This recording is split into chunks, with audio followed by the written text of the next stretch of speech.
do Novo Testamento, capítulo de número 5, versículos 43 e 44, nós vamos ver aqui alguns critérios importantes para um filho de Deus, né? São critérios muito importantes para um filho de Deus. Mateus 5, 43 e 44. Diz assim a palavra de Deus: ouvistes que foi dito, amarás o teu próximo e odiarás o teu inimigo? Eu, porém, vos digo, amai os vossos inimigos, bendizei os que vos maldizem, fazei bem aos que vos odeiam e orai pelos que vos maltratam e vos perseguem, para que sejais filhos do vosso Pai que está nos céus. Pai, como é bom nós lermos a Tua palavra, carecemos de Ti para entendê-la, por isso nós buscamos mais uma vez a Sua misericórdia e graça em oração, em nome de Jesus. Amém. Podeis, irmãos, assentar. Então, no final deste versículo que nós lemos, nós percebemos, né, que Jesus estabelece alguns princípios para que possamos sermos filhos de Deus. Por que a Bíblia, como palavra de Deus, não instrui e de pregar o Evangelho a todo filho de Deus? Então, por aí nós começamos já a perceber que nem todos são filhos de Deus, a não ser aqueles que decidiram receber Jesus. Eu quero que Jesus seja o meu Senhor e Salvador. Diz em João 12 que a partir desse instante, né, é dado o poder pela palavra de Deus, pelo próprio Deus, de se transformar de criatura para filhos, e pregar o Evangelho a toda criatura, né? Não é a todo filho de Deus. Então, quando nós contemplamos, né, o final deste versículo, Jesus estabelece todos esses critérios e princípios para que, né, quem os seguimos, adotá-los e praticá-los, sejam reconhecidos como filho de Deus. É uma coisa tão interessante na nossa vida quando, né, afirmamos ou afirmo ter facilidade em exercer determinada tarefa, né? Eu tenho facilidade, né, de fazer um determinado trabalho, às vezes difícil. O que acontece? Logo, alguém que tiver dificuldades em realizá-lo, estará investindo a ver, né, realmente se eu faço e se tenho realmente habilidade verdadeiramente para executar tal tarefa. Então isso é normal e natural, e a palavra de Deus estabelece que nós tenhamos comunhão uns com os outros, exortemos uns aos outros, né? Vejam que não existe, né, uma reunião de convertidos ao Senhor, né, separado. Não, eu vou servir a Deus, buscar o Senhor, seus conselhos, estudar a sua palavra, só eu e Deus, fechando o quarto, a minha porta, que assim a palavra de Deus instrui, né? E vou. Não, isso não existe. Então existe a comunhão com irmãos e irmãs, né? E uns têm mais habilidades e ajuda, ensina os menos habilidosos, os novos a estarem amadurecendo. Então esses critérios são importantíssimos, né? Quem eu sou? Como eu me vejo e me sinto? Eu sou uma criatura ou já me considero um filho de Deus que tomei uma decisão, né? Eu quero Jesus como meu Senhor e Salvador. Essa questão ela é fundamental para entendermos, né, e darmos crédito àquilo que o Filho de Deus nos orienta. Então, o crédito que dou a Jesus, o Filho de Deus, como ele tem sido? Será que realmente eu creio? No versículo 43, ele diz que ouvistes que foi dito, né? Jesus, ele confirma aquilo que foi dito no passado, né? Uma análise de quem disse o que afirmou é importantíssimo. De onde essa pessoa tirou aquilo que está afirmando ser ou não ser um fato? Então essas perguntas nos levam a olhar para a pessoa de Jesus. Mas o que exatamente ele está afirmando que as pessoas ouviram, né? Ouviram aquilo que foi dito? Então pode ser algo ocorrido ou que precisa ser feito.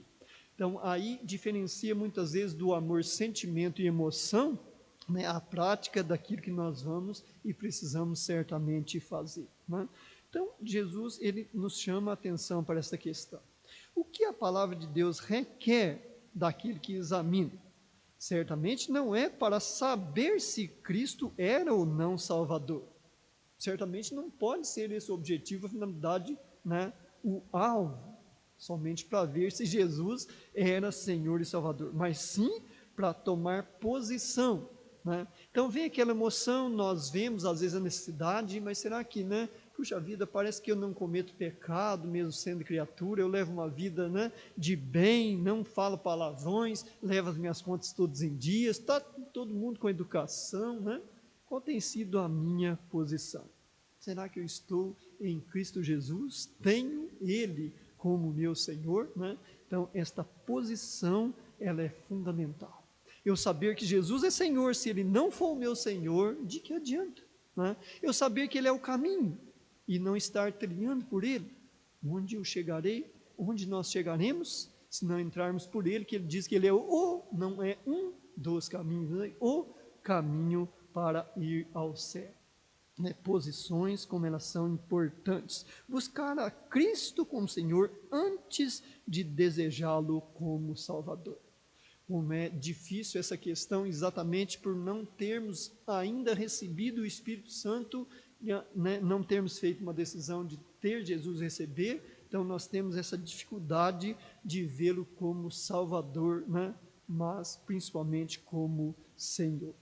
Em João, né, vamos um pouquinho à frente no próximo evangelho, o último evangelho, né, são os 4 evangelhos. Vamos lá para João, capítulo 5, nós vemos os versículos de 39 a 42. E nós vamos meditando neles, e os irmãos e irmãs vão dando uma olhada, né, nesses versículos de João, capítulo de número 5, passagem bastante conhecida, versículos de 39 a 42. No 39, quem fala estas palavras? Olha aí, né, no 5:39. Quem está falando aí estas palavras? Examinai as Escrituras, porque vós cuidais ter nelas a vida eterna, e são elas que de mim testificam. Né? Quem está falando estas palavras? A própria pessoa de Cristo, o Salvador das vidas daqueles que se achegam a Ele para a salvação. É interessante que tem uma versão bastante diferente, né, mais atualizada, ela diz assim sobre este versículo: eu sei que vocês examinam as Escrituras e têm consciência que as mesmas indicam como ter a vida eterna. Olha que, né, clareza essa tradução traz. Pois as Escrituras testificam da minha pessoa. Viram que versão interessante? Né, a maneira prática que é colocada as palavras, né, uma luz melhor para entender. No versículo de número 40 também esta versão diz assim, olha, vejo também que em vossos corações não quereis vir a mim para obter vida eterna. Né? Ela é bastante diferente, o versículo 40 da nossa tradução, né? E não quereis vir a mim para terdes vida. Então veja que há um desejo, há uma emoção, há um sentimento. Às vezes é uma consciência vaga da necessidade de ter Jesus, né? Pode até haver, devido nós sermos criados à imagem e semelhança de Deus. Então, né, nós temos essa capacidade muito ofuscada por causa do pecado, não ter sido ainda alcançado pela salvação, o Espírito Santo não habitar na pessoa que não decidiu para Cristo, há aquela, né, algo ofuscado. Quem já viajou de carro numa madrugada fria e chuvosa sabe bem, né, uma ilustração que nos ajuda a entender bastante. Aí você liga o limpa-brisas, né, e aquilo limpa, você joga água, você passa um pano por dentro e vem carro de encontro e você não consegue ver, né, afasta do para-brisas, chega para frente, né, é algo terrível. Então, quando nós não temos a experiência de salvação, não temos o Espírito Santo a habitar em nós, isso fica muito ofuscado ao nosso ver. Mas Jesus, ele é claro, né, e objetivo. Vós também, vejo também que em vossos corações não quereis, né, não há aquele desejo, aquela emoção, vir a mim para obterdes a vida eterna. E o versículo 42, né, na nossa versão diz assim, mas bem vos conheço, que não tendes em vós o amor de Deus, né? Não tende em vós o amor de Deus. Quando Jesus afirma, bem vos conheço que não tendes em vós o amor de Deus, tal afirmação deve me levar para o que é amor a Deus. O que seria amar a Deus? Então, quando ele faz essa afirmação, nós devemos atentar, o que exatamente ele quis dizer com essas palavras. Amar a Deus é só sentimento, emoção ou decisão? Então, quando nós aprofundamos, procurando enxergar, contemplar, olhando por essa ótica, nós vemos que é muito mais decisão do que sentimento e emoção. Porque vejam, o princípio, os critérios que Jesus estabelece. Aquele que quiser vir a mim, renuncie-se a si mesmo, mente, coração, esquece o que você aprendeu na tradição, na religião, que você pensava, o seu achômetro, deixa tudo para lá. Toma a sua cruz cada dia, vem e segue. Veja que é muito mais do que emoção e sentimento. É uma decisão, é uma caminhada. E exige, uma briga terrível. Não é com o adversário de nossas almas, não é com os nossos vizinhos que são terríveis, mas é eu comigo mesmo. É a minha mente, meu coração, naquilo que eu achava, que eu pensava, naquilo que tradicionalmente eu fui criado, na religião, na tradição dos meus pais. Então é uma luta terrível. Gálatas chega a descrever, Paulo escreve à igreja de Galácia que é uma luta de morte, o espírito contra a carne contra o espírito. Um se opõe ao outro, não querendo que um faça o que o outro deseje fazer. Então, como isto é vital? Então, nós vemos que é muito mais uma decisão do que tão somente sentimentos e emoções. São critérios estabelecidos pela palavra de Deus. Não é nós que estamos pensando e aí estabelecendo regras e princípios, ou talvez uma doutrina humana, não.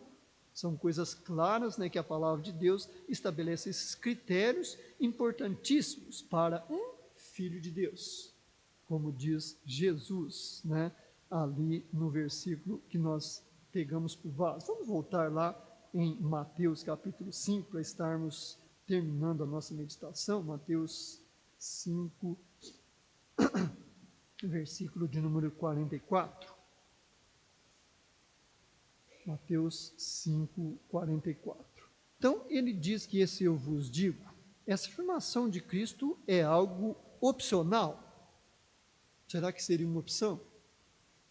Se nós olharmos pelo livre-arbítrio, a liberdade que ele nos dá, sim, é algo que nós optamos, podemos ou não fazer.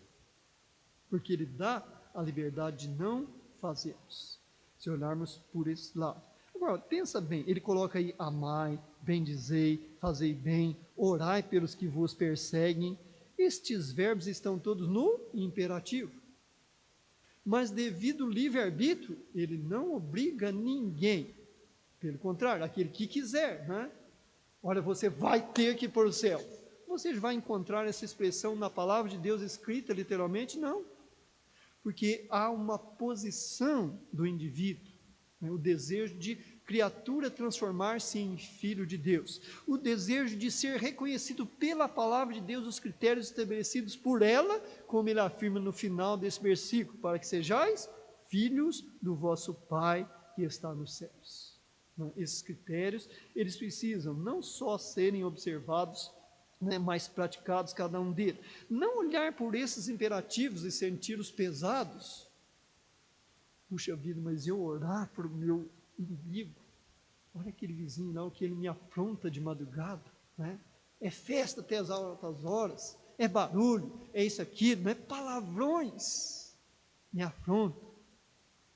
E olha aí o conselho da palavra de Deus, o critério, o princípio, orai por essas pessoas, desejai o bem, imperativos. Quando nós olhamos isso na prática, aparenta ser pesado demais. Eu não vou conseguir fazer isso. Principalmente os do sexo masculino. Eu sou homem, Não dá. As irmãs, quem sabe, têm os corações mais bons, mas eu não consigo.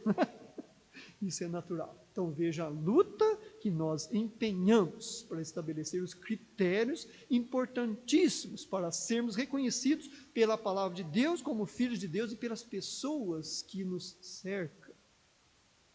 O quão as pessoas reconhecem muito mais nós pelas nossas atitudes e ações, as posições que nós tomamos, do que por aquilo que nós falamos a elas. Olha, uma pessoa sem Jesus não tem como chegar ao céu. Jesus é o único caminho.